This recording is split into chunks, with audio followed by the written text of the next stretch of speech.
الحمد لله والصلاة والسلام على رسول الله وعلى آله وصحبه ومن والاه. ibi tí a dé òun náà ni àbùkù èyí tí Ghulam Ahmad tó fi kan ẹ̀sìn Islam àti tó sì fi kan Nabi Muhammad sallallahu alaihi wa sallam pẹ̀lú wípé olóhùn náà ni Muhammad sallallahu alaihi wa sallam tó wá ní wẹ̀lẹ́ kejì. ó sì ń sọ fún wa wípé ẹ̀sìn Islam ò pé látẹ̀yìnwá tẹ́lẹ̀ àsìkò tòun Ghulam Ahmad náà ni ẹ̀sìn náà ó tó pé. ó tún wá tó ń lo alukuran nílòkulò ó ń tú alukuran ní tukutu gẹ́gẹ́ bó ṣe lo Quran chapter 3 verse 123. bákan náà tó lo Quran suratu Saf verse 9. bákan náà ó tún lo suratu Hajj verse 39 nínú ẹ̀ àtàwọn verses míì tó ń lò nílòkulò láti lè sọ fún wa wípé Islam tó pé jùlọ òun náà ní Islam àsìkò òun Ghulam Ahmad. kódà kò gbàgbé láti sọ fún wa náà pé tí orí gbogbo mùsùlùmí bá pé o n tóun sọ yìí ni kẹ́ tẹ̀lé o ẹ gbà pé Islam tóun Ghulam Ahmad òun náà ní Islam tó pé jù àsìkò tóun yìí lásìkò tó dáa jù kódà tó dáa tó pé jù àsìkò tí Muhammad sallallahu alaihi wa sallam lọ. ìjọ Ahmadiyya náà sì kọ tírà lórí irú ọ̀rọ̀ náà wọ́n pè ní aljama'atul islamiyyatul ahmadiyya an-nash'atu thaniyatu lil islam. yẹni pé ìjọ Ahmadiyya ní ìwáyé ẹlẹ́ẹ̀kejì ẹ̀sìn islam. àbẹ́rẹ́ nǹkan báyìí ìwáyé ẹlẹ́ẹ̀kejì ẹ̀sìn islam. ìwáyé ẹlẹ́ẹ̀kejì báwo mùsùlùmí ò máa ń tán pè ní ìwáyé ẹlẹ́ẹ̀kejì mùsùlùmí ò máa ń tán pè bẹ́ẹ̀ kò sínú gbàgbọ́ ẹ̀sìn islam pé kíní kan wáyé ẹ̀ẹ̀mejì ṣé islam ló wáyé ẹ̀kejì. ohun tá à ń sọ ni pé ìjà ànábì jẹ́ ẹ̀sìn islam tá à ń sọ yìí látàsìkò Adam alayhi salatu wa salam ló ti ń bọ̀ kó sì gé nígbà kọ̀ọ̀kan kò sí àlàfo kan láàrin àsìkò yẹn títí dàsìkò anabi Muhammad sallallahu alayhi wa sallam títí dàsìkò tí wàá yín náà dìgbẹ̀yìn ayé tí kò sí àwọn mùsùlùmí. so islam ò gé kì í ṣe pé ó lóko gbàgbé ká tó wá sọ pé ó tún wá dìde lẹ́ẹ̀kejì kò kú tẹ́lẹ̀ ẹ̀sìn yìí ò kú ẹ̀sìn Ọlọ́run ni tó ti wà tipẹ́tipẹ́ bí ìbá tí ò kan gbógun tì í tó bí ìbá tí ò kó dàbí ẹni pé ó rọra ṣe bí ẹni farapamọ́ díẹ̀ torí pé àwọn èèyàn ò ṣèrànlọ́wọ́ wọn ṣe gbìyànjú lórí ẹ̀ kò wá túmọ̀ sí pé ẹ̀sìn yẹn ti wá lóko gbàgbé ó ṣẹ̀tún wá jẹ́ yọ lẹ́ẹ̀kejì. ámbẹ̀lẹ̀ tàbí wa máa ń nídìí irú tíra òfò báyìí tíra jàkújàkú tán pé ní an-nash'atu thaniyatu lil islam ìwáyé ẹlẹ́ẹ̀kejì ẹ̀sìn islam ṣẹ́rí islam wáyé lẹ́ẹ̀kejì Muhammad sallallahu alaihi wa sallam wáyé lẹ́ẹ̀kejì irú àwọn gbàgbọ́ burúkú ètò Ahmadiyya di káfíìrì òun náà lélẹ́yìí tá à ń rí yìí tí wọ́n sì ń lo alukurani lòkulò fún wọn sọ fún wa pé fàfàkìrì ẹ jẹ́ kó rí yín pé o ẹ̀yin mùsùlùmí o fàfàkìrì fikratan kamilatan lọ́kọ́ bọ́n ṣe ń ronú dáadáa wala takun minal ghafilin má jẹ́ kí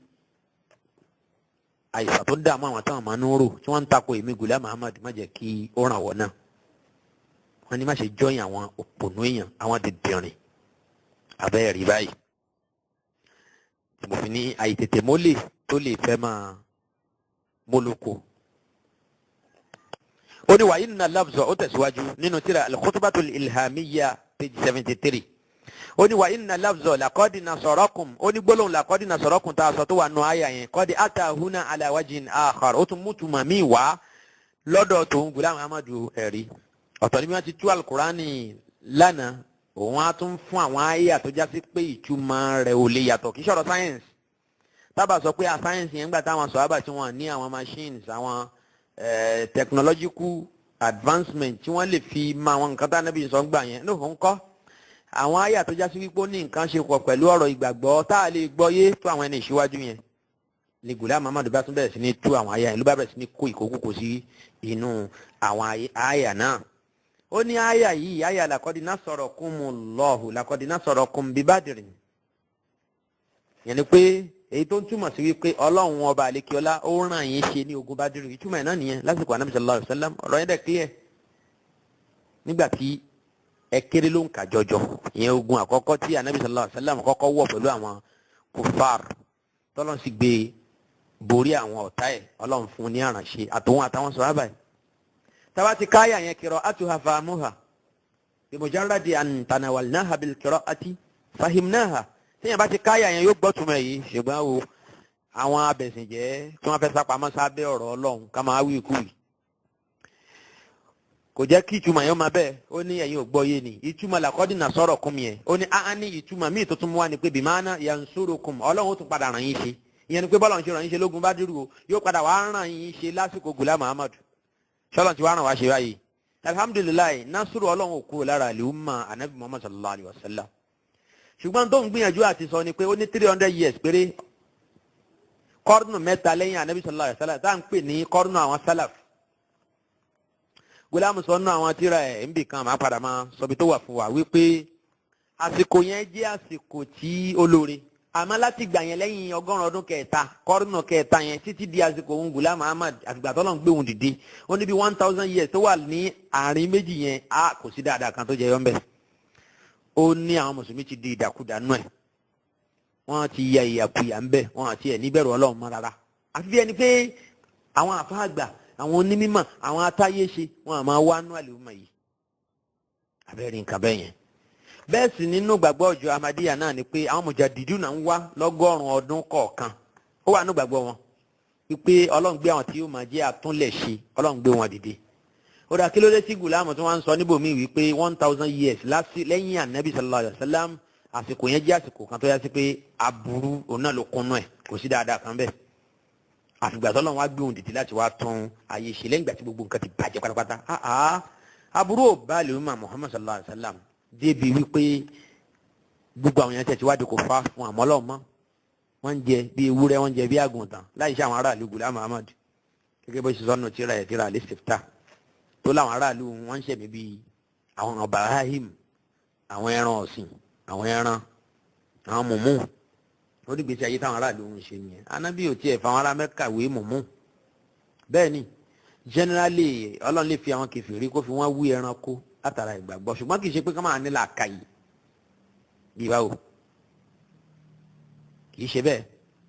àìsìn lọ́run náà ló sọ wọ́n di onítọ́lọ́run ṣe fi wọ́n jọ ẹranko ṣùgbọ́n gbà mí ọlọ́run pàtàkì ẹlòmíín nínú wọn tó já sí wípé àìdọ́lọ́run mọ yẹn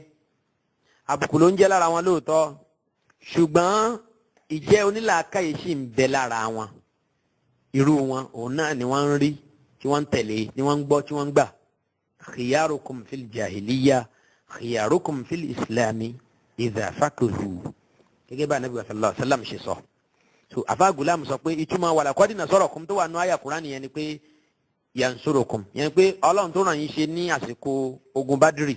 yóò tún wá ń ran àwọn mùsùlùmí ṣe ní àsìkò Ghulam Ahmad àsọ fún wa ṣé àránṣẹ́ náà ti wá tó bẹ́ẹ̀ ní sítorí pé ntí Ghulam claim nìyẹn ó ní ọlọ́run gbé òun dìde kó òun wá dẹ́sìn Islam padà sí bó ṣe wà lásìkò Muhammad sallallahu alaihi wasallam kódà kó tún dáa jù bẹ́ẹ̀ yẹn lọ ṣé ó ti rí bẹ́ẹ̀ báyẹn ọmọ ìyá mi tẹ́yìn bá níyà oníkọjá ayé ẹni tí nǹkan kọlu làákàyè kò ní máa sọ wípé Islam tá à ń ṣe lásìkò wa ó dáa ju Islam tí wọ́n ṣe lásìkò Ànábì Muhammad sallallahu alaihi wasallam lọ ọmọ abúlé tó bá sọ rú ẹ kódà ìwà kúfùrù ni torí pé Islam tọ́lọ̀ ń pé lójú ayé ànábì tó já sí pé àwa wá ń ṣe wá ń bùkù Islam yẹn nǹkan kan ò ṣe é ṣe wọn but ṣùgbọ́n ẹ̀sìn yẹn ìwé bá ṣe ń practice ẹ̀ ó ń bùkù à ń fi àbùkù kàn án à ń bojú ẹ̀jẹ̀ pẹ̀lú àwọn ìwà wa àtàìdó dédé wa nínú ẹ̀sìn náà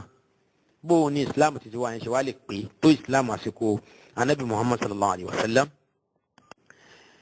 tó ní page 74 nínú tírà al-Khutubatul Ilhamiyya lọ́wọ́ sàlẹ̀ ó ní wà fi tilkal ayyami la yakunu al-Islam illa ka'ajuza àsìkò tí Ọlọ́run gbé òun Ghulam Ahmad dìde Islam lásìkò yẹn ó ló dà gẹ́gẹ́ bí arúgbó ó dà gẹ́gẹ́ bí arúgbó ni yẹn ni pé ó ti ń lọ oko àti wọ̀ọ̀kùn bí òṣùpá tó ti tíjọ́ kẹrìnlá ẹ̀ ti tó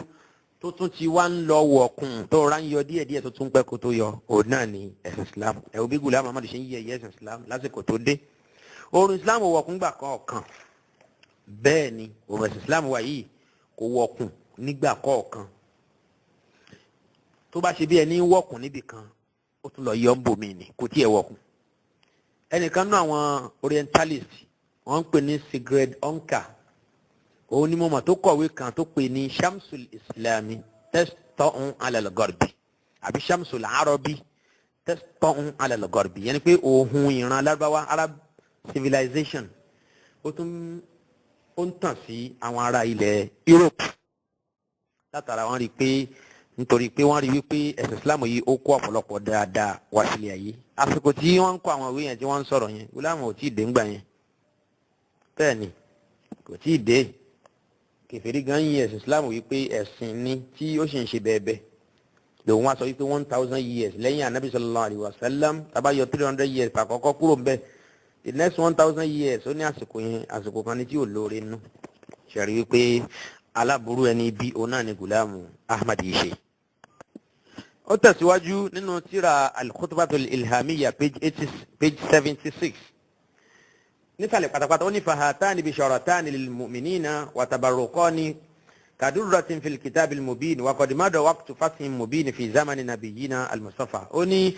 Ọlọ́run rán ànábì ẹ̀ ṣe lásìkò tọ́lọ́run gbé dìde ìyẹn ànábì Muhammad sallallahu alayhi wa sallam ó ló tún wá ṣẹ́kù wa baqiya fathun akhar Ọlọ́run tún ṣe fatihu míì ìkìyẹn tí ṣe fatihu ti kẹ́yìn ìkejì wa huwa a'zam ó ní fatihu ti kejì tí Ọlọ́run ṣe fún ẹ̀sìn Islam lásìkò tó ń Ghulam Ahmad ìyẹn pẹ̀lú wíwáyé tó ń wáyé wa huwa a'zam wa akbar ó ló tóbi ó sì hàn wa azharu min galabatil ula ó ní olóore ó sì tóbi ó sì hàn ju àránṣẹ́ tọ́lọ́run ṣe fún ànábì Muhammad sallallahu alayhi wa sallam lọ. subhanallah al-azim wa qaddara anna waqtahu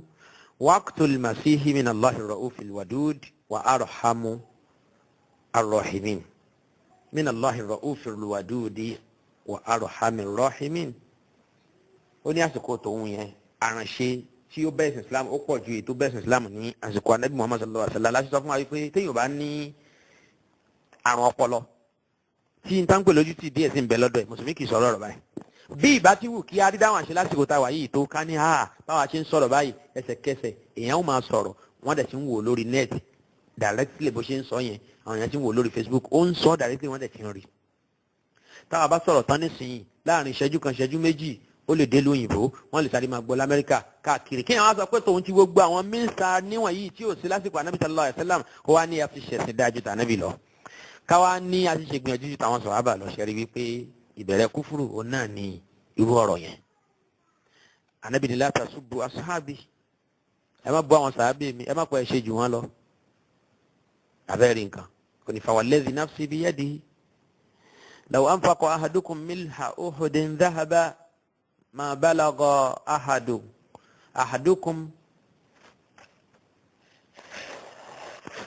nasifa ó ní tẹ́ bá gbìyànjú tẹ́ ṣẹ̀sìn gẹ́gẹ́ bó ṣe wà nù mánà àdìsí yẹn pé tẹ́ bá ṣẹ̀sìn náà púpọ̀ kódà kẹ́ ẹ ná odidi òkè údù tó kún fún góòlì kẹ́ ẹ náà kẹ́ fi ṣe sọ́dákọ̀ sójú ọ̀nà tọ́lọ́hún ẹ lè tó ìdajì tí àwọn sàábè mi ànábì tí wọ́n ní tí wọ́n ṣe ribiribi tí wọ́n gbé ṣe ní ẹ̀sìn Islam yìí ẹ̀ tó bẹ́ẹ̀ níbo wá ní Ghulam Ahmad wà sí ẹni ó kéré jù náà àwọn sàábè ànábì sallallahu alaihi wasallam ká tó wá sọ pé àwọn balógun ànábì bá a ṣe rí tó yẹ ẹ̀sìn Islam lọ nìyẹn o ó tẹ̀síwájú ní péjì yẹn náà page 77 nínú tírà al-khutbatul ilhamiyya ó ní fàbúdì amúrú ta'yidi din min al-masjid al-harami ẹ jẹ́ kí n fìyẹn sílẹ̀ náà ok tẹ́ bá kà ohun tó ń sọ ń bẹ̀ òun náà ni wípé ẹ̀sìn Islam wá di tó pé bí oṣù kan àjọ kẹrìnlá wa yalzamuhu kullu barakatin yutawaqqa wa yutasawwaru inda kamalin laysa fawqahu kamal pípé náà wá jẹ́ pípé kan tí yóò pérú bẹ́ẹ̀ látẹ̀yìnwá tẹ́lẹ̀ despite the fact pé Ọlọ́run sọ ayé akalẹ̀ lójú ayé ànábì pé Islam yìí ti pé ní pípé tí àbí ó pé tí wọn bá nìkan pé kó máa dínkù lókù al-yawma akmaltu lakum dinakum wa atmamtu alaykum ni'mati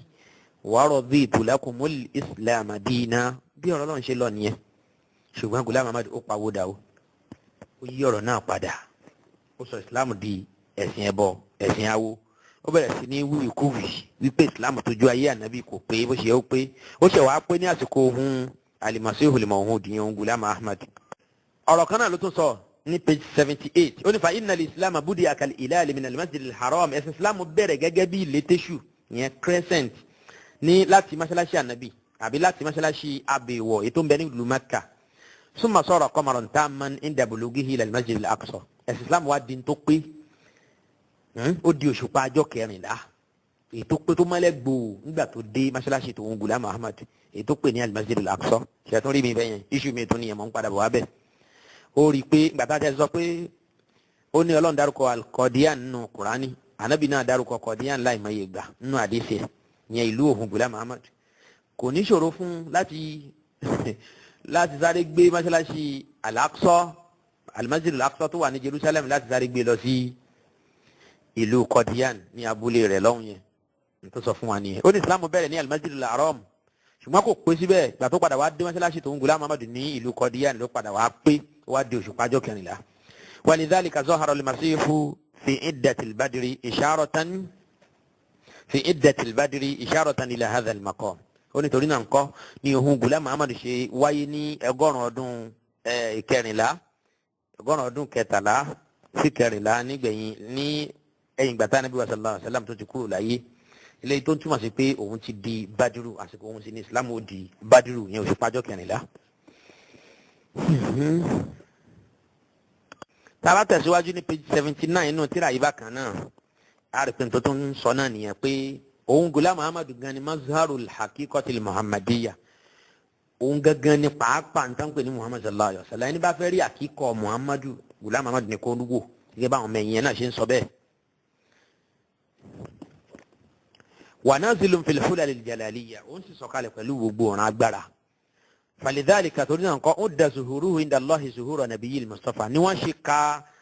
wíwáyé Ghulam Ahmad kún ìwáyé Muhammad sallallahu alaihi wasallam. wa udda zamanuhu muntaha al-mi'raj az-zamani li rasulil mujtaba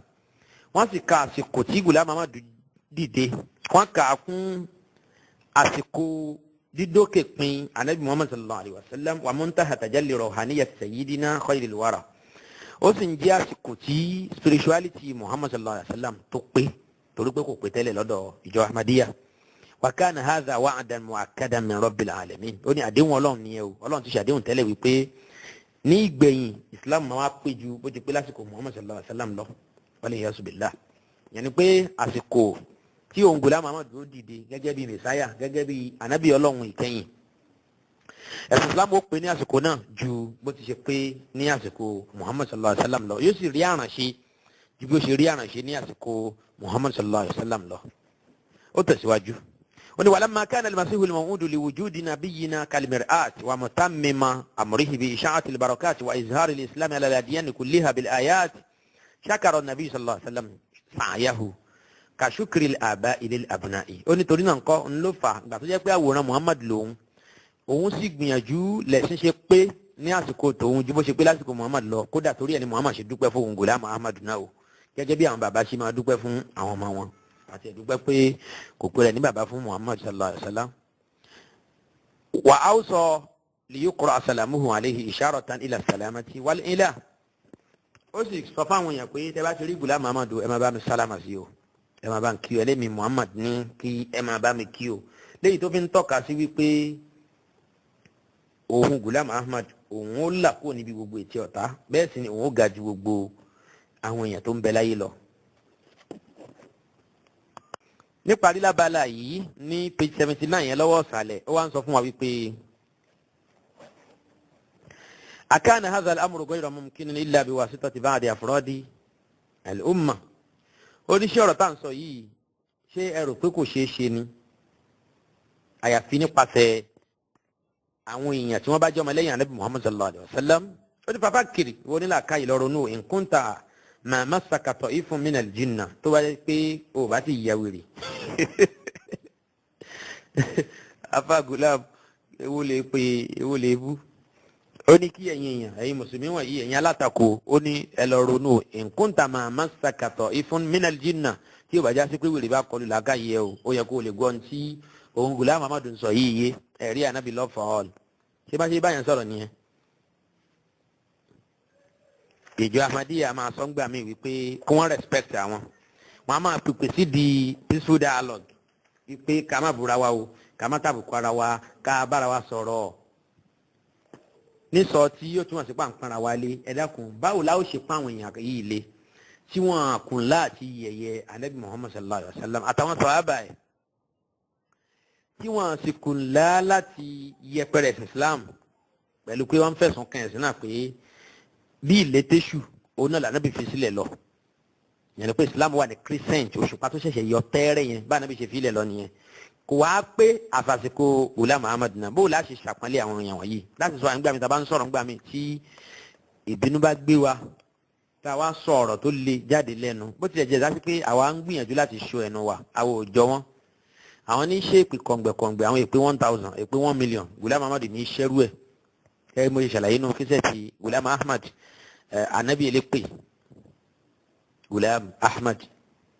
so àwọn ní sọ ìsọkúsọ bẹ́ẹ̀ lẹ́nu gbogbo àwọn tó fi rú àwọn àbùkù báyìí kan ẹ̀sìn Islam tí wọ́n àtún gbàgbé láti yọ owó àwọn mùsùlùmí bó ti wù wọ́n pẹ̀lú kó máa sọ fún wa pé tí orí yín ò bá dàrú o ẹ máa gbìyànjú kẹ́rí pé ẹgbọ́n tí mò ń sọ yíyẹ o kẹ́ lọ́ mọ̀ pé ìwáyé ẹ̀kejì Muhammadu ni ìwáyé tó ń Ghulam Ahmad wáyé ẹ sì gbúdọ̀ gbà fún un ká tó lè kàyín kún náà tó nígbàgbọ́ fún un nígbà àkọ́kọ́. ẹ wo language tó fi ń bá àlùmọ́ anabi Muhammad sallallahu alayhi wa sallam sọ̀rọ̀. bákan náà lábala pé Ghulam Ahmad orí rẹ̀ gẹ́gẹ́ bí anabi Muhammad sallallahu alayhi wa sallam òun ló ṣe túláàsì ààrẹ àbí ló ṣe túláàsì wa pé a ní láti gbà fóun ni o torí wa ò bá dàrú ní page 88 nínú tírà ìbákan náà ó ní fàlà anabi yaba adahu kò sáà anabi mi máa lẹ́yìn anabi Muhammad sallallahu alayhi wa sallam illa alladhi nuwwira bi nurihi àyàfẹ́ni tí Ọlọ́run bá tan ìmọ́lẹ̀ Muhammad sí lára ó nìkan ló tún lè jẹ́ ànàbí ṣẹ́rí nísìn ó ti ní kò sáà anabi mi máa lẹ́yìn Muhammad illa àyàfi ṣọ́lọ́n fi illa sí ọ̀rọ̀ ẹ̀ walakin rasulallahi wa khataman nabiyyin illa alladhi nuwwira bi nurihi wa ju'ila warithahu ẹni tí Ọlọ́run bá ṣe ní ẹni tó jogún ànábì Muhammad sallallahu alaihi wasallam òun náà tún lè jẹ́ ànábì lẹ́yìn Muhammad sallallahu alaihi wasallam min hadratil kibriya i'lamu anna al-khatmiyyata u'tiyat min al-azali li Muhammad sallallahu alaihi wasallam ó ní ẹ lọ mọ̀ pé látàná wá Ọlọ́run jogún ìjẹ́ òpin àwọn ànábì Ọlọ́run ó jogún ẹ̀ fún ànábì Muhammad sallallahu alaihi wasallam thumma u'tiyat liman 'allamahu ruhuhu wa ja'alahu zillahu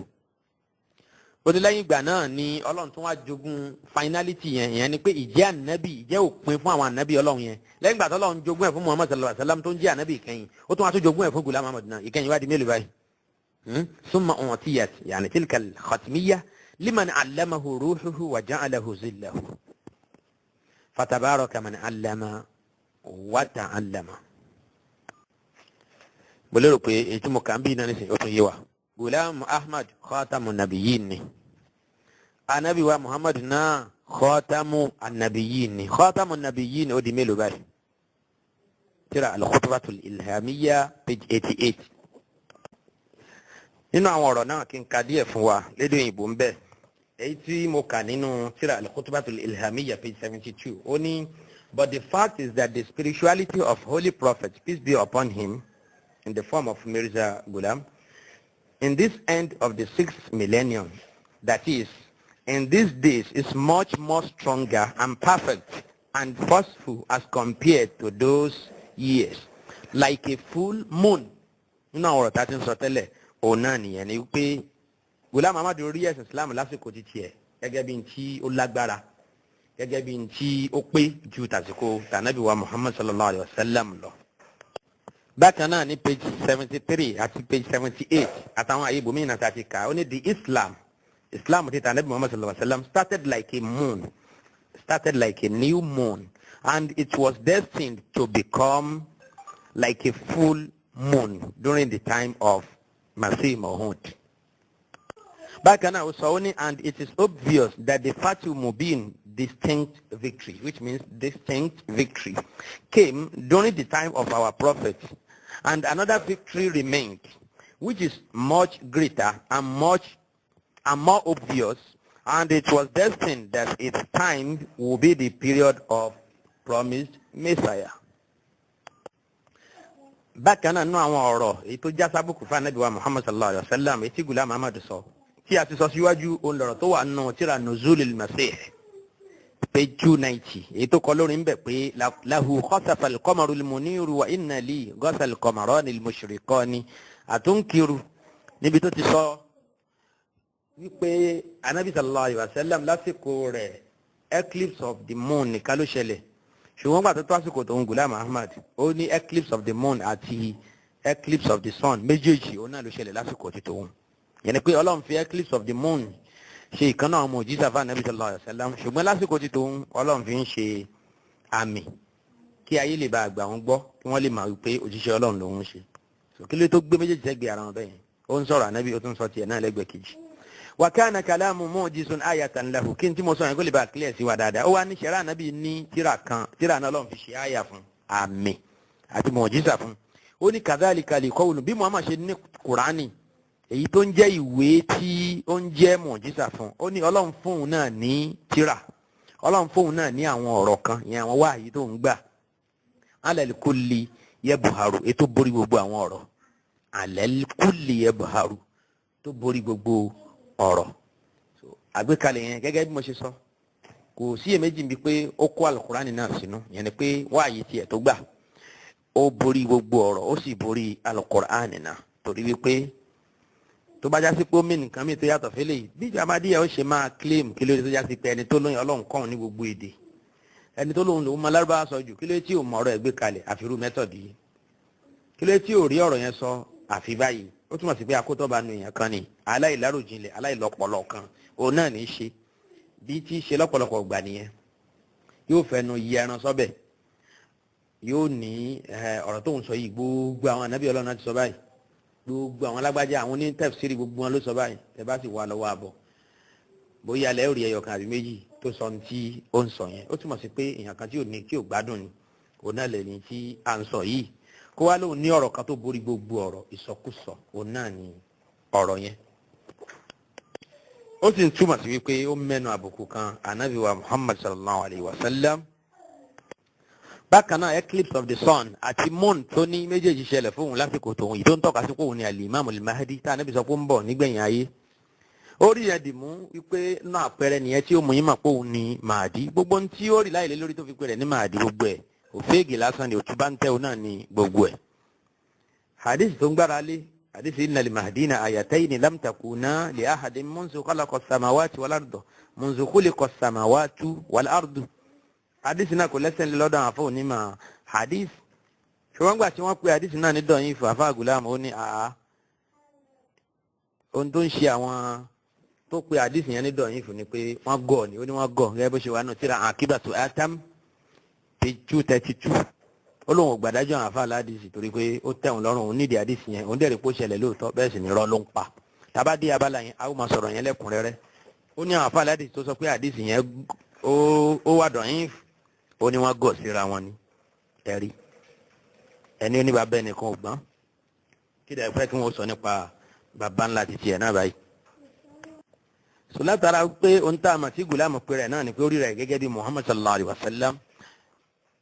àrípa àwọn ọmọ tó kọ́ ń ṣẹ́ tí wọ́n máa ṣẹ́ lábẹ́ ẹ̀ náà àwọn ọmọ ẹ̀yìn ẹ̀ àrínú wọn ìkànnù àwọn akọrin ìjọ Ahmadiyya ó dúró níwájú Ghulam Ahmad ló ń sọ pé ó ní Muhammad has descended again among us and is greater in his glory than before yẹn pé Muhammad ẹlẹ́ẹ̀kejì táwa ń wò yìí tó jẹ́ ọ̀gá àti tiwa Ghulam Ahmad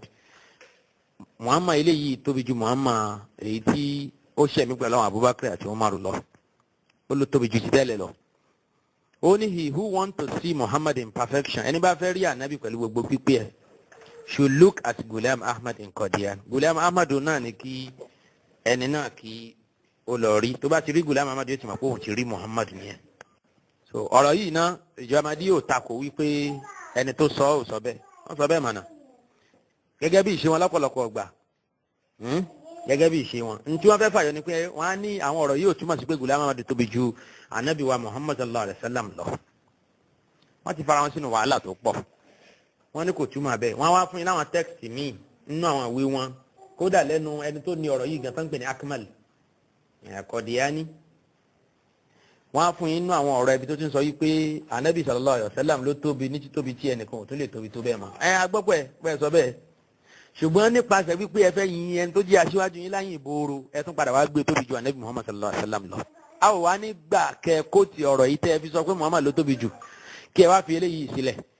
nínú kẹ lọ parẹ́ kò ná àwọn tíra yín ẹ ṣèpì kó ń ṣèkànnù méjèèjì ṣùgbọ́n kẹ ẹ máa tanra yín kí ẹ máa sọ wípé ohun tẹ́ ẹ gbà lérò náà ni pé kò sí irú Muhammad kí ẹ sì máa sọ̀rọ̀ àwọn ọ̀rọ̀ burúkú báyìí ọ̀rọ̀kọ̀rọ̀ ni bẹ́ẹ̀ sì ni ìwàkiwà ni kò sẹ́ni tí ó gbàrú ẹ̀ lọ́dọ̀ yín àfẹn tó bá ti ya mọ̀mọ́ nígbà tá a bá kó tirú ọ̀rọ̀ yìí jáde ogun tí Ghulam Ahmad ti sọ yẹn ìjọ Ahmadiyya náà wà fún yín láwọn ọ̀rọ̀ míì ibi tí Ghulam Ahmad ti sọ fún wa pé òun ò tó nǹkan kan nínú gbèsè ayé Muhammad kódà òun ò tó yẹ̀pẹ̀ tí eruku tó bu ẹsẹ̀ anabi sallallahu alaihi wasallam nígbà tí ó bá ń rìn yẹn ni wípé òun kéré púpọ̀ sí káríọlá Muhammad sallallahu alayhi wa sallam àsọpé ò sọ bẹ́ẹ̀ lóòótọ́ ṣùgbọ́n gbogbo àwọn èyí tó kù tó sọ yìí nǹkan wọ́n fẹ́ máa rárá ọ̀rọ̀ àwọn ọ̀rọ̀ yẹn wọ́n fẹ́ jẹ́ kó lọ bẹ́ẹ̀ ká gbà á ká má rí nǹkan kan tó burú ń bẹ̀ kí wọ́n sì máa tẹ̀rú ẹ̀ jáde nù síra wọn kí wọ́n sì máa nínú gbàgbọ́ wípé ìwáyé ẹlẹ́kejì Muhammad yìí ó pé ìwáyé alákọ̀ọ́kọ́ lọ àbí anábì ti sọ̀rọ̀ kálẹ̀ fẹ́ máa yí ikú yìí sọ̀tọ́rí náà kọ́ a ò ní gbà fún jọ Ahmadiyya kí wọ́n máa sọ pé àwọn ò sọ tí wọ́n sọ yìí lókun ìgbà tó bá sì wà náà òwe wọn tí wọ́n há kúrò bí wọ́n sì há kúrò kò sí ní tán pé ní àmánà ìlmíyà nìyẹn torí ẹni ó kọ́ ọ̀rọ̀ ó ti kọ́ ó ti fi ilẹ̀ ó ti lọ jíjẹ ó ti lọ jẹ ìyẹ́ ẹlẹ́kùnrẹ́rẹ́ níwájú Ọlọ́run tó ẹ̀yin ọmọlẹ́yìn ẹ ò lè gbọ́ ọ̀rọ̀ náà yé tó bí ẹni tó ní ọ̀rọ̀ gan fúnra ẹ̀ ṣe sọ lọ tòtòrí náà ńkọ́ ẹ fi méjèèjì ilẹ̀ ńbẹ̀ tẹ bá lò kan láti fi sọ̀pọ̀tì ara yín àwọn tí wọn ò nígbàgbọ́ nù ẹ̀sìn Ahmadiyya a ó máa lò kejì láti lè fi ṣàtakò fún yín nítorí wípé tó bá jásí pé dáadáa nìkan lẹ sọ dáadáa náà ni a ó máa sọ nípa yín nígbà tí a bá sọ kan yòókù náà ńkọ́ àwọn oníṣẹ́ aláì máa mẹ́nu bà ọ̀rọ̀ pé kẹ́nìkan á sọ pé ẹni tó sọ̀rọ̀ sọ pé òun ò mí ni kò mí ni kíni ẹni tó sọ̀rọ̀ ti kú àwọn eléyìí kọ́ ló sọ̀rọ̀ àwọn tó wà ń ta yìí Ahmadi yìí àwọn kúlàfà yìí àwọn àfa àwọn yìí àwọn kọ́ ló ní ọ̀rọ̀ sọ̀tọ̀rí náà ńkọ́ ẹni ó ní ọ̀rọ̀ ti kú tán bá wulẹ̀ fẹ́ gbèjà ẹ̀ lórí irú ọ̀rọ̀ yìí wọ́n wulẹ̀ ń jàǹpata ni torí wípé ọ̀gbẹ́ni náà kọjá ẹni àdìfẹ̀ǹd pẹ̀lú gbogbo oríṣiríṣi àwọn allegations oríṣiríṣi ètò ti kàn bàbá ayọ̀ eléyìí kò ná àwọn allegations yẹn ṣe ló tún ètò tó kù lẹ̀ lọ́jàrá ó tó yẹn wọná jàǹtò ọlọ́mọṣẹ́wálẹ̀ nìyẹn náà. so nínú ìkan nínú àwọn articles tí ó wà lórí ahmadianswers.com òun ni wọ́n pè ní status greater than Muhammad wọ́n fi question mark sẹ́yìn yẹn wọ́n wá lọ mú ọ̀rọ̀ Akmal akọrin tó kọ orin yẹn náà pè ní Akmal so n tí Akmal sọ yẹn wá mú ọ̀rọ̀ yẹn wá ń bẹ̀ wípé àwọn tó jẹ́ ọ̀tá Ahmadiyya ló ń kó ti ọ̀rọ̀ yẹn pé Akmal sọ pé Ghulam Ahmad yìí pé ó tún pé ju Muhammad sallallahu alayhi wa sallam lọ wọ́n ní irọ́ ni àwọn àfáà tí wọ́n jẹ́ ọ̀tá Ahmadiyya anti-Ahmadis ni Ahmadiyya máa ń pè wọ́n anybody tó bá ti takò Ahmadiyya wọ́n á pè ní anti-Ahmadis ẹ̀rọ àwọn ọ̀rọ̀ kọ̀rọ̀ ọ̀rọ̀ jakujaku so wọ́n mú ọ̀rọ̀ yẹn wá wọ́n wá ní akọrin yẹn pé àgbà táwọn yẹn padà lọ question ẹ̀ pé kí ló tó sọ ọdún tó jọ bẹ́ẹ̀ yẹn ó wá ṣàlàyé tó ń ní pé ó ní I never imagined that I was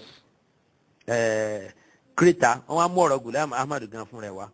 wọ́n ní the aforementioned couplet is in great respect in the court of Muhammad Mustafa sallallahu alaihi wasallam ó ní ọ̀rọ̀ tó ń sọ yẹn orin tó ń kọ yẹn ṣé lóun tó fi respect Ànábì sallallahu alaihi wasallam báwọn àjọ ìṣeṣe nìyẹn dúdú tó hàn sáwọn yẹn pé dúdú báyìí ni wọ́n á ní funfun ni ohun tó jẹ́ funfun táwọn èèyàn rí panyapanya báyìí àwọn á sọ pé dúdú ni ọ̀rọ̀ tó sọ nìyẹn sílẹ̀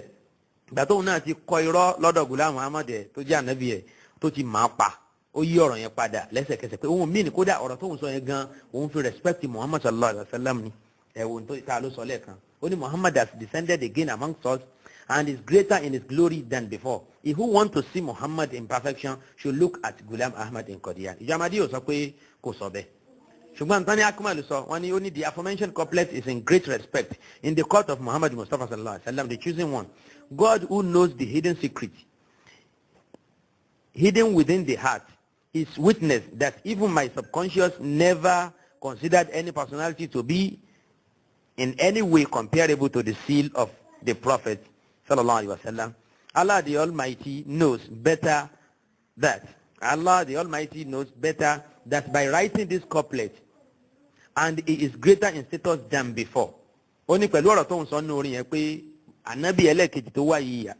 ìwáyé ẹ̀kejì Muhammad yìí ó lórí ju ó tóbi ju tàkọ́kọ́ lọ. Ó ní I never imagined that I was bringing anyone in comparison with the holy Prophet sallallahu alaihi wasallam. Rather what I said was that Muhammad sallallahu alaihi wasallam has descended, that his second coming has taken place. Ṣé ẹ gbọ́ nísìn ọ̀gbẹ́ni tó kọ ọ̀rọ̀ yìí òun náà mú ọ̀rọ̀ ẹ̀ wá yìí kò defend tó ń sọ yẹn àbíkẹ́ kò tiẹ̀ sọ pé irọ́ ni wọ́n pa mọ́ òun ò sọ bẹ́ẹ̀ kò sọ bẹ́ẹ̀ ó ń gbìyànjú láti defend ọ̀rọ̀ yẹn ni nítorí tó padà wá gbé jáde náà the same thing náà ni nítorí sọ náà ni wípé ìwáyé ẹlẹ́ẹ̀kejì Muhammad ó dáńbò nìyẹn wà kí ló tí Ibrahim wà lẹ́ẹ̀kejì ṣé ò tóbi ni kí ló dé tí Ádámù wà lẹ́ẹ̀kejì ìjàmádé alẹ́ sọ fún mi pé Ádámù náà wà bẹ́ẹ̀ ni torí pé Ghulam Ahmad náà Ádámù náà tó ń ṣe gẹ́gẹ́ bí n tó pè rẹ̀ tí mi bá ti sọ̀rọ̀ débẹ̀ yìí máa padà máa ṣàwàlàyé ọ̀rọ̀ lábala yẹn náà abala àkídàtù tanasukh ìgbàgbọ́ nù pé ẹni tó ti lọ tó ń padà wáyé òun ló dẹ̀ sọ fún wa pé ok ìgbà tó já sí pé ìwáyé ẹ̀kejì ni Ghulam Ahmad jẹ́ ó wá sọ fún wa ó ní kò sí yàtọ̀ láàrin ìpìlẹ̀ àti ṣéèdì ẹ̀ igi pẹ̀lú shade ó ní wọn lè yára wọn ìkan náà ni òun ni Muhammad náà lòun àbí kí ló tún kù sí jamadi àfẹ́ ká ṣe gan-an ohun tó wà nù tíra Izalatu Khata àtàwọn tíra mi nù àwọn bí tá a ti kó ti ọ̀rọ̀ lẹ́ẹ̀kan yẹn àwọn ọ̀rọ̀ yẹn lágbára kọjá kí agbantí akmalu dìndín eléyìí ń sọ yìí ṣùgbọ́n mo sọ pé ó ti kọ́ṣẹ́ lọ́dọ̀ Ghulam Ahmad ó sì máa ṣe náà ní wípé irọ́ tó bá yí ọ̀gá ẹ̀ jẹ́ òun náà ló bá yí tiẹ̀ náà jẹ́ òun náà ló ṣe ń parọ́ fún wa tó rò pé bóyá àbí tóun sọ yìí a ó sáré gbà lọ́wọ́ ọ̀hún bẹ́ẹ̀ ó lóun ògbẹ́ni kankan sẹ́gbẹ́ ànábì ó dẹ̀ sọ́run tó bẹ̀ yẹn ó dẹ̀ gbẹ́ni kankan sẹ́gbẹ́ ànábì kí ló wá sọ li'annahu sakata dahran wa nataqa kufran ó sákò òun kúfúrú kékeré ó tún lọ kó sínú ńlá ó lóun sọ pé Ghulam Ahmad ní ànábì Muhammad sallallahu alaihi wasallam ó dẹ̀ sọ pé Ghulam Ahmad tóbi ó dàbí ànábì sallallahu alaihi wasallam toro wọn ti ẹ̀rọ orun tó jọ bẹ́ẹ̀ ó ní tóun sọ òun náà ni wípé ìwáyé ẹ̀kejì Muhammad sallallahu alaihi wasallam ó lóore ju ìwáyé alákọ̀ọ́kọ́ lọ ó ní torí bọ́lọ̀ sọ pé wal akhiratu khayrun laka minal ula ṣẹ́ẹ́rì nísìnyí o ni mo sọ fún wa pé sakata daharon panatako kufron ọ̀rọ̀ tí ẹni bí ọwọ́ ara èyí akimalu yẹn ọ̀rọ̀ tí wọ́n ló sọ náà ló sọ kò sí rí dìfẹ́ǹdì pé túmọ̀ tóun tí wọ́n lòun mìn kọ́ lòun mìn òun náà ló fún wa lẹ́rìí yẹ yìí n tó sọ náà ni pé ìwáyé ẹ̀kejì Muhammad sallallahu alaihi wasallam tó bá ní Muhammad lè wáyé ní ìwáyé ẹ̀kejì a sọ pé irọ́ ló ń pa torí pé wọn náà ti kọ́ sọ bẹ́ẹ̀ ẹlẹ́ẹ̀kejì ànábì ẹ̀ ti sọ bẹ́ẹ̀ ṣíwájú ẹ̀ yàtọ̀ fún yẹn Ghulam Ahmad wa sọ pé òun náà ni Muhammad yẹn tó wá ní ìwà ẹlẹ́ẹ̀kejì ok n tó sọ yẹn ṣe ló ṣe déédéé ní tí ànábì ẹ̀ fi kọ́ ẹ̀ ni mo sọ pé ìjọ yìí ń gbà mí tábà láwọn dìfẹ́ǹdì ọ̀rọ̀ àbáwọn fèsì fún àfa mùsùlùmí tábà lọ́wọ́ tí wọ́n sọ ẹ̀ kàn tún lẹ́rìn sí ni pé kí ló tẹ̀ sí ẹ̀ ṣe bẹ̀rù Ọlọ́run tẹ́ẹ̀dẹ̀ ní ojú tì báyìí ó dáńgbà tó ti rí àyà nu Kùránì tó fi sọ̀pọ́tì ọ̀rọ̀ yẹn kí ló tó tún sẹ́ wípé ò mí nì rí ok ò mí nì ẹ̀bọ̀ tó ti sọ̀rọ̀ yẹn tó bá dẹ̀ gbé ọ̀rọ̀ kalẹ̀ á ní ìtumọ̀ ọ̀tọ̀ọ̀tọ̀ sí oríṣiríṣi èèyàn láì sí iyèméjì ń bẹ ìlú àyà yìí pé wal akhiratu khayrun laka minal ula tafsiri burúkú èyí tí ẹnìkan kan ò gbáwájú wọn láti ṣerú ẹ̀ òun náà lè rí ìtẹ́rí tí wọ́n ń ṣe yẹn ọlọ́ni wal akhiratu khayrun laka minal ula ń bò nìyẹn ti wá ní ń ṣe pọ̀ pẹ̀lú ìwáyé Ghulam Ahmad níwájú jẹ́ kí gbèsè ayé ànábì dá lẹ́ẹ̀kejì ju tàkọ́kọ́ lọ ń bò nìyẹn ti ní ṣe pọ̀ pẹ̀lú ẹ̀ ẹ wo tafsiri àwọn ulama wa hakadha tá ànábì bá ṣiṣẹ́ tí àwọn mùsùlùmí padà wá wọnú ẹ̀sìn Islam àfùwáján kódà nígbẹ̀yìn ayé tó ń ka wá pọ̀ lẹ́nu ju tàṣekọ̀ ànábì sallallahu alaihi wasallam lọ ọláwo ló wà ń bẹ fún wa ju àwọn sàhábà lọ ọláwo ló ń bẹ fẹ́ni tó ń pèpè sójú ọ̀nà Allah subhanahu wa ta'ala ju tànábì sallallahu alaihi wasallam lọ so kò sí iyèméjì nu wípé àwọn èèyàn wọ̀nyí ẹni ibi òun náà ni wọ́n sọ ọ̀rọ̀ burúkú kalẹ̀ wọ́n á wá fẹ́ yí mọ́bì kan wọ́n ti mọ̀ pé ibi táwọn bá yí mọ́ yẹn á rí àwọn sùmọ̀ndẹ̀rẹ̀ tí wọ́n ó tẹ̀lé àwọn láti gba ohun táwọn sọ yẹn wọlé bẹ́ẹ̀ sì ni ohun tó sọ kalẹ̀ nìyẹn. ìyẹn gbọ́dọ̀ sọ̀rọ̀ burúkú ọmọ ẹ̀dá yìí ni ò ní gbà kéèyàn sọ fún wípé kò ní dáa fún kẹ́ni ẹ̀ máa sọ pé tóun mí ni pé yóò dáa fún. no kò sẹ́ni tí jẹ́ gbarú ẹ̀ bí ọ̀rọ̀ bá ti rí gan-an ni ká ṣe sọ ètò bá jáṣìṣe ń bẹ ẹ sọ ṣùgbọ́n ọ̀rọ̀ tẹ́ ẹ sọ tó ń wẹ́rìí fún tó tún rẹ́ẹ̀dì fún nínú Al-Qur'ani ó kù ní pé n tí mo gbà lérò kọ́ nìyẹn torí wípé n tó gbà lérò gan nígbà tí ìgbẹ̀yìn ànábì bá lórí ju àkọ́kọ́ lọ ó túmọ̀ sí pé ìwáyé ẹlẹ́ẹ̀kejì ẹ̀ tó wá níwà Ghulam Ahmad òun náà ló sọ pé lórí ju àkọ́kọ́ lọ ọ̀rọ̀ ẹ̀ ò yàtọ̀ fún tá ànábì ẹ̀ sọ bí tí mo fẹ́ parí yẹn sí nìyẹn jàre torí náà ńkọ́ mo sọ̀rọ̀ yẹn kí á má bàa jẹ́ kí ó dàrú mọ́ wa lójú torí pé bí wọ́n ti rí náà nìyẹn ọ̀tọ̀ ni tí wọ́n ń sọ ṣùgbọ́n wọ́n máa da làákàyè mú láàmú báyìí wọ́n máa da làákàyè wa láàmú torí pé philosophers náà lọ́pọ̀lọpọ̀ nu wọn ìmọ̀lẹ̀ Al-Qur'ani kò ṣiṣẹ́ kankan nù làákàyè wọn wọn yìí sì gba tútù pẹ̀lú ọ̀rọ̀ Ànábì sallallahu alaihi wasallam àti tí àwọn as-salafu salih bá tú ní àwọn ẹni rere àwọn ẹni ìṣíwájú àwọn ẹni dáadáa wọn ó tu tiwọn lọ́tọ̀ yóò dá wàhálà lẹ̀ tí wọn lọ́rùn wọn á ṣe wàá wábi tí wọn ó sàgbà yẹn sọ pé tá bá sá fún aburú kan a ó dènà dè wọn níbi aburú mi tó ti tẹnu wọn jáde so torí náà ńkọ́ ìmọ̀ sọ wípé torí pé Ghulam Ahmad ó tẹ̀lé ànábì ní tẹ̀lé pátápátá torí náà ńkọ́ lànàbì ṣe gbé àwọ̀ ẹ̀ wálẹ̀ kejì ìsọkúsọ nìyẹn ẹni tó lóore jù náà ìlú Muhammad sallallahu alayhi wa sallam òun náà ni Abubakar as-Siddiq kí ló fà á tí ànábì sallallahu alayhi wa sallam ò lè gbé àwọ̀ Abubakar wáyé tó wá gbé àwọ̀ ọmọ igbó kọ̀díyànù wá irú oore wo lòun ní irú pàtàkì wo ló ní nínú ẹ̀sìn Islam Ghulam fúnra ẹ̀ yìí ẹni bí yìí nínú ọ̀pọ̀lọpọ̀ ọ̀rọ̀ ẹ̀ta ti kàṣíwájú òun gan ti sọ wípé kò sí yàtọ̀ láàrin òun àti Muhammad sallallahu alayhi wa sallam bákan náà ẹnìkan ò gbọ́dọ̀ gbìyànjú láti ṣe yàtọ̀ láàrin òun àti Muhammad òun náà tún wá làmọ́lẹ̀ láì máa yẹ àyè wípé Islam lásìkò ti tòun ó pé ju Islam àsìkò Anabi sallallahu alayhi wa sallam lọ. ìṣòro ayé ìjọ Ahmadiyya òun náà ni pé n tán pè ní usulu àkídà yàní pé àwọn tó jẹ́ alif bá sàn àkídà lásán tó simple jù nínú gbàgbọ́ ẹ̀sìn Islam kò yé wọn wàláhì kò yé wọn gbogbo àti ẹ bá ń sọ̀rọ̀ ń pa àwọn àròrí wọn àwọn ìgbàgbọ́ wọn. tí ọlọ́run bá gbé wọn kó àfáà gidi ni tó ṣàlàyé fún wa pé báyìí ni o a kì í fi ọlọ́run wé ẹ̀dá ẹ̀ o wọn ní fi ọlọ́run wé olè wọn ní fi ọlọ́run wé octopus wọn ní máa fi ọlọ́run wé ọlọ́dẹ wọn ní máa fi ọlọ́run wé nǹkan kí nǹkan nínú àwọn ẹ̀dá ẹ̀ torí pé laysa kamithlihi shay'un ọ̀rọ̀ tó clear dáadáa ni ọlọ́run ní fala tadribu lillahi al-amthal. so bẹ́ẹ̀ sì ni wèrè ní yorùbá ní wèrè ò mọ̀ pé tí ń ṣe òun ò dáa ọlọ́run má jẹ́ kí wèrè ó ṣe wá. so tíyẹn bá ń bẹ nínú bídíà tíyẹn bá wà nínú àwọn dọ̀là láti rú àna amadíyà yìí èèyàn ò máa rò pé òun ṣe tó dáa yóò máa rò pé ojú ọ̀nà lòun wà kódà òun náà ó tún máa jàǹpátá yóò máa gbìyànjú yóò máa sọ̀rọ̀ pẹ̀lú ìtara gẹ́gẹ́ bí wọ́n ṣe máa ń ṣe. ṣùgbọ́n tó bá padà yá sí ọlọ́run bá ṣí ojú èèyàn tó bá ní kéèyàn rí náà rí òtítọ́ yóò padà wá mọ̀ pé àṣẹbi tó ń wá yẹn àṣẹ òun ti bà nǹkan jẹ́ jìnnà àṣẹ òun ti sọ̀rọ̀ òdì sí ọlọ́run jìnnà àṣẹ òun ti tẹ̀lé ní tí ò yẹ kóun tẹ̀lé tó ń pè ní ànábì ọlọ́run. bí ẹ dórí ahmadianswers.com wọn yẹn sáìtì wọn ibi táwọn ti láwọn respond sí ọ̀pọ̀lọpọ̀ nínú àwọn allegations èyí tí mo kà síwájú yìí nínú àwọn ọ̀rọ̀ tó sọ wípé ìwáyé ẹlẹ́ẹ̀kejì Muhammad sallallahu alaihi wa sallam ó wà much stronger and more obvious ju tàkọ́kọ́ lọ gbogbo àwọn ọ̀rọ̀ yẹn léyìí tó ń túmọ̀ sí wípé Ghulam Ahmad tóbi ju anabi Muhammad sallallahu alaihi wa sallam lọ. yàbá rí ibi tí wọ́n ti ń fèsì fún gbogbo àwọn ọ̀rọ̀ yẹn a rí i pé kó wọn lésì kankan tí wọ́n fẹ́ fọ́ ohun tá ló wà náà àwọn tíra wọn àrí dànù pé kò sí ń bẹ ṣùgbọ́n wọ́n fẹ́ kán twist ẹ̀ sí ọ̀nà títí wọn kí náà. nígbà tó sì já sí wípé aluma anabi Muhammad sallallahu alaihi wa sallam onílàákàyè òun náà ni wọ́n ṣe torí pé wọn àtẹ̀lé anabi òpònú wọn àtẹ̀lé anabi dìdìrìn so báwo lẹ́nìkan ṣe wá fẹ́ máa fi ẹ̀kọ́ taná fún wọn báwo ni wọ́n ó ṣe gbà kẹ́nìkan máa pàfin ládùúgbò àràn fún wọn. sọ̀tọ́rí náà nǹkan gbogbo átíkù sábà bá lọ́dọ̀ wọn bẹ̀ yẹn ìyẹn náà tún nídìí ká tún analyse ẹ̀ dáadáa torí pé wọn máa tó wà ń bẹ̀ ọ̀pọ̀lọpọ̀ àwọn ọ̀rọ̀ oníṣúfì àwọn àsọkúsọ pé ẹnìkan máa wá ó máa gbé àwòrán ádámù wá Muhammad lè wáyé níwọ̀ ẹ̀kejì àwọn àgbàgbọ́ àwọn oníṣúfì ẹgbẹ́ òun náà níjọ amadíyà fi ń ṣẹ̀rí nínú gbogbo àwọn response tí wọ́n láwọn ní fún àwọn ọ̀rọ̀ tá à ń sọ wọ̀nyí èyí táwa sọ yìí bó ti rí gangan òun náà nìyẹn ẹni bá sì nírú àwọn àgbàgbọ́ wọ̀nyí pé ànábì wáyé níwọ̀ ẹlẹ́ẹ̀kejì ó ń tọ̀hún yẹn dọ́ọ̀lù mọ̀dílù náà ló ń tọ̀hún yẹn ó jẹ́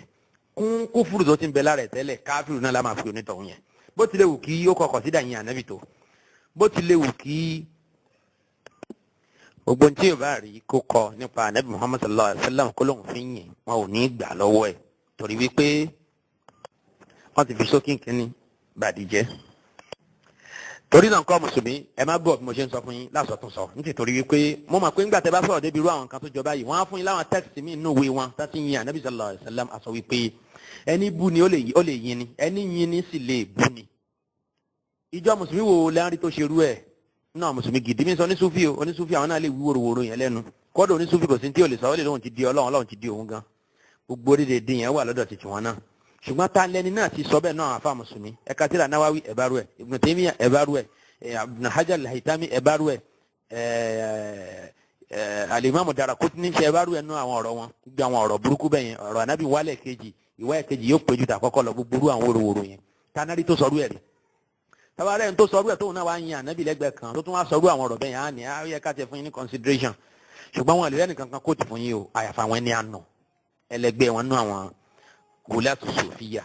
kọ́nà kó ṣàánú wa kí ó má jẹ́ ká sọnù pẹ̀lú ìjọ tí ó ti sọnù. bákan náà nú àwọn ọ̀rọ̀ tó sọ náà tí a kíyèsí òun náà ni pé ó tún yẹ pẹ̀lẹ́ ẹ̀sìn Islam pẹ̀lú kó wa sọ fún wa yìí pé Islam tó ń Ghulam Ahmad kíjọ Ahmadiyya máa sọ fún wa pé the true Islam òun náà ni Islam ti Ahmadiyya eléyìí ó yẹ pẹ̀rẹ̀ ẹ̀sìn Islam ni àbí kó máa sọ pé Islam wà ní ìlétésù ìyẹn àṣẹ̀ṣẹ̀ yọ òṣùpá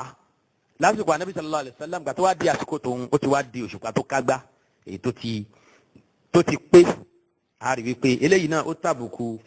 ẹ̀sìn Islam ó sì ń lo àyà Kúránì lóòkulò ó ń tú Al-Kúránì ní tukutu tó lẹ́ẹ̀kan sí gbogbo wàhálà tí à ń ṣe yìí à ń ṣe nítorí wípé a nífẹ̀ẹ́ ìjọ Ahmadiyya a fẹ́ dáadáa fún wọn ohun tá a fẹ́ fúnra wa òun náà la fẹ́ fún wọn òun náà ni wàhálà ṣe pọ̀ tó báyìí lórí iṣẹ́ tí a ò ní tẹ́ǹkọ̀bọ̀ tá a fẹ́ gbà lọ́wọ́ ọmọ ẹ̀dá ènìyàn kan lé lórí bí ó ṣe wípé àfi tí Ọlọ́run bá fúnra ẹ̀ ṣe àánú wa òun nìkan ló kù ohun tá a fẹ́ fún wọn òun náà ni kí wọ́n mọ̀nà kan padà sójú ọ̀nà ẹ̀sìn Islam ẹni tí wọ́n tẹ̀lé yẹn wọn ò má dáadáa ẹni bá wá mà lẹ́yìn ìgbà tó gbọ́ ọ̀pọ̀lọpọ̀ àlàyé yìí ó ṣeéṣe kí àbọ̀ onítọ̀hún má dáa tó bá sì tún takú síbi tó wà nígbà tá a sì fẹ́ dáadáa tí a fẹ́ fúnra wa fún wọn a ó fẹ́ kí wọ́n ronúkúwàdà lórí ibi tí wọ́n wà kí wọ́n wòye sí àwọn ọ̀rọ̀ tí a sọ nípa wọn láì fi ṣe pé nítorí pé àwọn tá à ń sọ̀rọ̀ nípa wọn a kì í ṣara wọn torí pé kì í ṣe dandan òun náà ní kíyàn lọ bá wọn pàtẹ́wọ́ ní ṣọ́ọ̀ṣì kóun náà kó wọ sùtánà kó bá wọn tàbẹ́là kó tó di pé ó lè padà sọ̀rọ̀ nípa Christianity sọ gẹ́gẹ́ bí Saheed Tìmẹ́yìn ṣe ń sọ pé Ahmadiyya náà ní kẹ́ ẹ béèrè ọ̀rọ̀ Ahmadiyya lọ́wọ́ ẹ̀ a sọ pé ìsọkúsọ nìyẹn ìtàn bá wa sọ tí ò bá wa da ìyẹn ni kí wọ́n fèsì sí èyàn kì í nullifying téèyàn sọ pé nígbà tí kì í ti ṣara wa ni kò gbọ́dọ̀ sọ̀rọ̀ wa ọ̀dà àwọn tó yin Islam ńkọ́ tó bá já sí pé wọ́n yìn yín ni ṣé bẹ́ẹ̀ ń kó ti ọ̀rọ̀ ọ̀pọ̀lọpọ̀ àwọn èèyàn tí kì í ṣara yín rárá kódà nínú àwọn tí wọ́n jẹ́ olóṣèlú yálà ní Nàìjíríà ń bì àbáwọn tí kì í ṣe ará Nàìjíríà ń bì náà àwọn tó jẹ́ mùsùlùmí àbáwọn tí kì í ṣe mùsùlùmí tí wọ́n sì ṣe Ahmadiyya ṣé bẹ́ẹ̀ ń sáré kó ti ọ̀rọ̀ wọn pé wọ́n yin Ahmadiyya ń bì báyìí ẹnìkan ní wọn mọ̀ nípa Christianity tẹ́lẹ̀ àfìgbà tó ń káwọn àwé ìjọ Ahmadiyya Ọbásanjọ́ ó sọ báyìí nípa Ahmadiyya ìyẹn kọ́ la fẹ́ lò ńgbà tí wọ́n sọ ní tí ẹ rò pé ó favour yín nípa yín ẹ̀ sáré gbé síta ẹ̀ ń publish ẹ̀ pé wọ́n ti sọ báyìí nípa Ahmadiyya ó dáa ńgbà tí wọ́n wá bú yín yẹn kí ló dé tí ẹ ṣe sọ wípé tí wọ́n fi bú yín ẹ̀ wà náà àwọn tíra yín lóòótọ́ kódà kẹ́ sọ pé àrígbọ́yé ẹ wá sọ bó ṣe ká gbọ́yé ẹ sọ fún wa jàmọ́ mo ti mọ̀ pé ẹ̀ ní gbẹ̀tàn àgbọ́yé tí wọ́n sọ pé nínú àwọn ọ̀rọ̀ tí mo kà jáde wọ̀nyí àwọn gan ni wọ́n ya oní màndàrú àwọn gan láláì níbẹ̀rù ọlọ́ àwọn gan láláì lójútì kí wọ́n fẹ́ máa fi dúdú pé funfun fúnjọ mùsùlùmí àtàwọn tí wọn kì í ṣe mùsùlùmí náà bó ti rí òun náà làwa sọ ẹ má gbọ́n tí ẹni mi bá sọ nípa wa ìsọkúsọ nìyẹn kò síbi tí àti sọrú ẹ̀ kò síbi kò dẹ̀ sónílàkàyè tí sọrú ẹ̀ nítorí wípé gbogbo èèyàn ò ní máa yẹn tẹ́nìkan bá bú ẹ ṣe ni kò wòye sí èébú tó bú ẹ ṣó rí bẹ́ẹ̀ àbí ò rí bẹ́ẹ̀ ọ̀nà tí wọ́n ń gbà tú tẹ́lẹ̀ pé kò gbà rí bẹ́ẹ̀ yẹn njó ti bẹ́ẹ̀ dàrú àbí ò dàrú njó fún ẹ lésì tó bá mu àbí ò fún ẹ njó kọ́ ẹni tó mọ̀ náà wí ẹ àbí kò kọ́ ẹ̀ ń tọ́ ẹ lè ṣe nìyẹn kì í ṣe pé ká dàrú kẹ́ni ẹ má gbọ́rọ̀ ẹ lẹ́nu tí kì í bá ṣe Ahmadiyya nípa Ahmadiyya ìsọkúsọ nìyẹn tí wọn náà bá sọ̀rọ̀ nípa Christianity ṣé Ghulam yín jẹ́ Christian kó tó di kó ń sọ̀rọ̀ nípa Christianity bó ti rí nìyẹn ǹjọ́ jẹ́ kan nínú àwọn mùsùlùmí gidi kó tó di pé ó ń sọ̀rọ̀ nípa àwọn kó tó máa criticize wọn nípa àwọn àfáà mùsùlùmí yẹn ẹni bí ni wọn àwọn ni wọ́n yẹ ẹni bì jù lórílẹ̀ gẹ́gẹ́ bí àwọn àlàyé tá a ti ṣe tẹ́lẹ̀tẹ́lẹ̀ torí pé wọ́n àgbà fún torí pé wọ́n pè lókùrọ́ torí pé wọ́n declare as kafir bẹ́ẹ̀ sì ni ìdájọ́ ẹ̀sìn Islam ní ká pè yàn ní kèfèrí ẹni bá lẹ́tọ̀ọ́ sí wọn ó pè ní kèfèrí pàápàá jùlọ ẹni bá dánrù ní sígùlẹ̀ àmọ́ dìdánwò kò ní sí èméjì pé nípa wípé káfìrí òun náà ni yóò máa jẹ́ so torí náà ńkọ́ ẹ̀yọ́ màá yá mi ní ẹ̀sìn Islam ẹ má jẹ́ kí òjì Ahmadiyya jẹ̀yìn mọ́ ọ̀rọ̀ wípé ẹni wa ni ẹ ti gbọ́rọ̀ pa Ahmadiyya ẹ má gbọ́ ní pẹ̀lú mi sọ pé kò rí bẹ́ẹ̀ wallahi nazim kí n tó jókòó láti máa sọ tí mo ń sọ yìí mo ní tí ò kéré nú ọ̀rọ̀ wọn bẹ́ẹ̀ ni kódà tó ṣeé ṣe kó jásí pé ẹlòmíín nú wọn gan náà ò ní tó bẹ́ẹ̀ lọ́dọ̀ kí n tó máa sọ nípa Ahmadiyya gbogbo tí mo rí ní tírà wọn lórí nẹ́ẹ̀tì òun náà ni mo download láìṣẹ́ kan kù ló fi jásí pé tán bá mẹ́ńṣàn ìwé wọn kan nísìnyí ó súnmọ́ kó jásí pé ó ti wà lọ́dọ̀ mi already torí pé àwọn ganan ò fi pamọ́ wọn kò sórí nẹ́ẹ̀tì so nígbà tó ti lè wá níbi tó wà yẹn kò sí tó kù kọjá pé ká ṣènáwó fẹ́rẹ́fẹ́ kárí àwọn ìwé yẹn kó jáde káwá wo ohun tó wà nínú ẹ̀ ṣé ohun táwọn àfáà ni wọ́n sọ ń bẹ́ẹ̀ ǹjẹ́ wọ́n sọ bẹ́ẹ̀ lóòótọ́ àbí wọ́n sọ ká tuntun wé yẹn kà ọ̀rọ̀ kọjá pé ọ̀rọ̀ akàn yọ sẹ́ńtẹ́ǹsì méjì mẹ́ta nínú àwọn ìwé yẹn nígbà tá a fẹ́ sọ̀rọ̀ nípa wọn la wallahi ọ̀pọ̀ ọ̀rọ̀ tí mò ń kà ń pa wọn bí mo ṣe ń kà yẹn ẹni ó bá lóye yóò mọ̀ wípé eléyìí kọjá pé ó kàn lọ mú point kọ̀ọ̀kan bí n tó ti fẹ́ lò no tí máa fi ọ̀rọ̀ mi ilẹ̀ tí mi ká mi lè ká gbogbo nǹkan jáde ní ṣe máa ka odidi tíra sínú kíṣẹ́ẹ̀tì ni alhamdulillah n tó dá mi lójú òun náà ni pé mo kà tó pọ̀ nínú tíra ìjọ Ahmadiyya ó sì yé mi so ibi táwọn bá rí pé ọ̀rọ̀ mi kù sí òun náà ni kí wọ́n mú jáde ń bẹ̀ kò sí síbi tí wọ́n fẹ́ sá sí torí pé mo ti túṣu wọn désàlẹ̀ kòkò ibi tí wọ́n ó láwọn ti fèsì ìdí nìyẹn tí òṣèré àwọn ọlọ́run láti fèsì fún mi wọ́n mọ̀ wípé ní táwọn fẹ́ sọ yẹn náà mo ti rí nínú àwọn ìwé tí wọ́n kọ tán láwọn fi ń fèsì fáwọn àfáà mùsùlùmí pé Ghulam Ahmad lápèjúwe kò pé gbogbo mùsùlùmí kèfèrí ó pé mùsùlùmí kèfèrí kí lẹ́tùkọ̀ ìdájọ́ fẹ́ sọ so torí náà ńkọ́ àwọn ọ̀rọ̀ wọ̀nyí yìí ó nídìí àkíyèsí púpọ̀ lọ́dọ̀ ìjọ Ahmadiyya kí wọ́n ronú ọjọ́ ọ̀la wọn ju èní yìí lọ kí wọ́n sì ṣọ̀nà bí ọjọ́ ọ̀la náà ó ṣe dáa ju èní yìí tí wọ́n wà lọ ohun yòówù tẹ́ bá ń rí inú àǹfààní níbi tẹ́ ẹ wà yẹn ẹ̀rọ náà wípé ohun ayé náà ni ó sì máa n tó dáa òun náà ni pé kẹ́ ẹ wá ọ̀run ju ayé lọ bal tu'thiruna al-hayata ad-dunya wal-akhiratu khayrun wa abqa inna hadha la fi as-suhfi al-ula صحف إبراهيم وموسى. أقول ما تسمعون وأستغفر الله لي ولكم ولسائر المسلمين من كل ذنب. سبحانك اللهم وبحمدك أشهد أن لا إله إلا أنت أستغفرك وأتوب إليك. والسلام عليكم ورحمة الله وبركاته.